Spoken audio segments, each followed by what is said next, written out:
Blackbird Night School. Day 19. The Quiet Center. This is not a Motel 6 classroom where somebody promises to leave the light on for late arrivals. The light here never goes off. It is not switched on by faith and switched off by fear.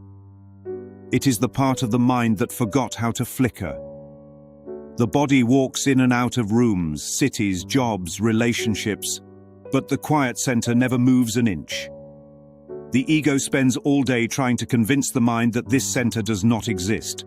It shouts, "Look at the news. Look at the diagnosis. Look at the bank account. Look at the rejection email. This is real. This is urgent. This is you." The quiet center answers with one response only.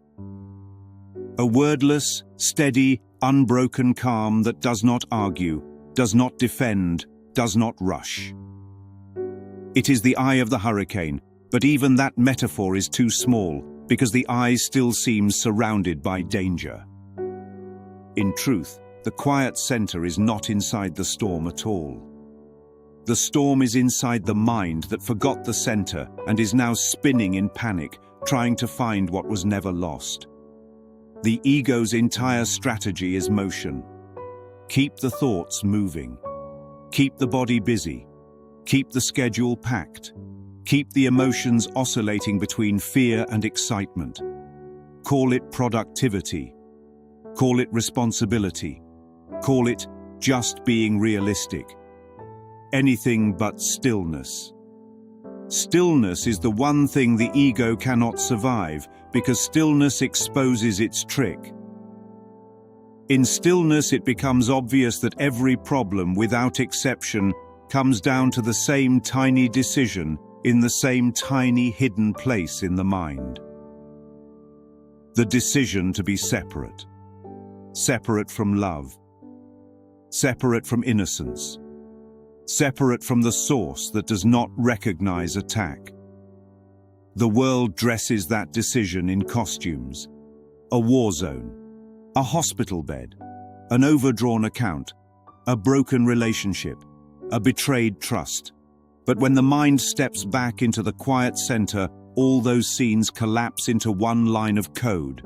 I chose guilt instead of peace, and then I pretended I did not choose. From there, the math of miracles finally makes sense.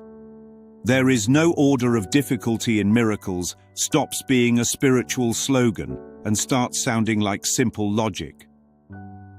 If every problem is the same hidden decision, then every miracle is the same correction. Not one correction for cancer, another for loneliness, and another for traffic.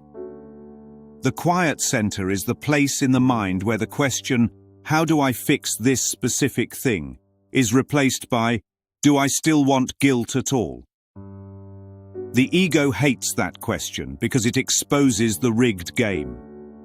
The ego wants complicated problems with complicated backstories and complicated enemies. The quiet center offers one problem, one solution. The problem is always choosing the unquiet voice. The solution is always choosing against it. The body will still do what bodies do. It will get hungry. It will get tired. It will grow older. It will get sick or strong or weak or energetic depending on 1,000 factors. But the quiet center lets the body be weather instead of identity. Hunger becomes a signal instead of a crisis. Fatigue becomes a message instead of a failure. Pain becomes a question instead of a verdict. Nothing the body reports can define the self that rests in that still point. Think of walking through a noisy mall with someone whose presence makes everything feel lighter. The announcements keep blaring. Kids keep yelling. Music keeps pumping from a dozen stores at once. Nothing on the outside quiets down, but the nervous system starts to relax just because of who is being walked with. The quiet center is not a person next to the mind. It is the remembrance of the presence within the mind that never joined the mall in the first place. It is not comfort added to chaos.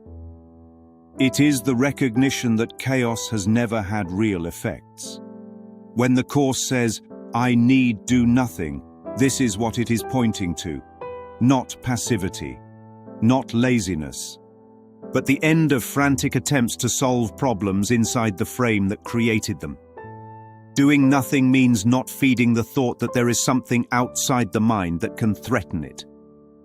In the quiet center, every fear is traced back to its root and gently exposed as an optional belief, not a fact.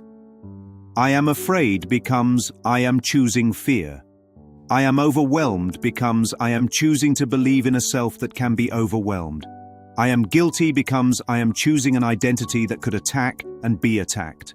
That tiny shift cracks the shell the ego lives in. Because if fear, overwhelm, and guilt are choices, then they can be unchosen. And if they can be unchosen, they were never the truth. The quiet center is the classroom where that unchoosing happens. Not once in a dramatic mystical experience, but in hundreds of tiny ordinary moments. Stuck in traffic. Reading a headline. Getting a text that sparks anger or shame. Feeling the familiar pull to fix, to argue, to defend, to collapse. Every one of those moments is the ego shouting, "The storm is real and you are in it." Every one of those moments is also an invitation from the quiet center saying, "Step back, watch with me. Nothing has touched what you are. The world will keep presenting a hierarchy of problems. Politics, climate, family drama, private shame, public disaster. But from the quiet center, all of them are seen as the same call for the same answer. The answer is never, how do I win this? The answer is always, how do I let this be reinterpreted in the light of innocence? Innocence is not naivety. It is the clear seeing that nothing real has been damaged, no matter what the story says. The quiet center is where that seeing happens. This is not a place visited once a year on retreat. It is the natural home of the mind whenever it stops wandering. The light here does not get switched on because someone was good enough or spiritual enough or disciplined enough. The light here simply is. Blackbird Night School is not teaching how to build this center. It is only reminding that every frantic search, every loud argument, every restless night has been taking place in a room that was never locked. The handle has always turned from the inside. The door has always opened onto the same simple, quiet, changeless truth. Nothing real can be threatened. Nothing unreal exists.